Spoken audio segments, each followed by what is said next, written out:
ಆತ್ಮೀಯ ಸ್ನೇಹಿತರೆ, ಎಲ್ಲರಿಗೂ ನಮಸ್ಕಾರ.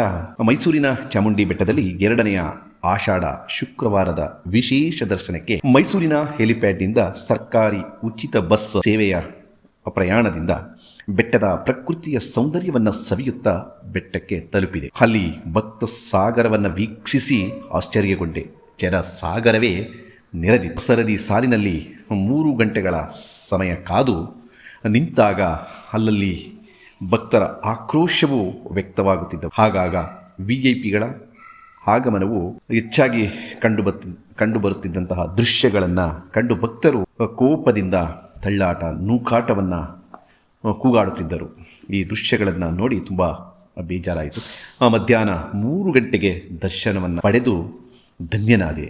ನಂತರ ಇಲ್ಲಿ ಮಹಾದಾಸೋಹಕ್ಕೆ ತೆರಳಿ ಪ್ರಸಾದವನ್ನು ಸ್ವೀಕರಿಸಿ ತಮಿಳುನಾಡಿನ ಕೊಯಮತ್ತೂರಿನ ಶ್ರೀಮತಿ ಶಾಂತಿ ಮತ್ತು ಶ್ರೀ ತಿರುಮಲೈ ಸ್ವಾಮಿ ತಂಬು ಅವರ ಅನ್ನ ಸಂತರ್ಪಣೆಯ ವ್ಯವಸ್ಥೆಯನ್ನು ಕಂಡು ತುಂಬ ಅಚ್ಚುಕಟ್ಟಾಗಿ ಮಾಡಿದ್ದರು. ತುಂಬ ಸಂತೋಷವಾಯಿತು. ಹಾಗೆ ಇಲ್ಲಿ ವಿ.ಐ.ಪಿ ಸಂಸ್ಕೃತಿಯ ಕಂಡು ತುಂಬ ಮನಸ್ಸಿಗೆ ಬೇಜಾರಾಯಿತು. ಇವೆಲ್ಲವನ್ನು ಆಡಳಿತ ಮಂಡಳಿ ಅವರು ಸರಿ ಮಾಡಬೇಕು. ಎಲ್ಲರಿಗೂ ಧನ್ಯವಾದಗಳು.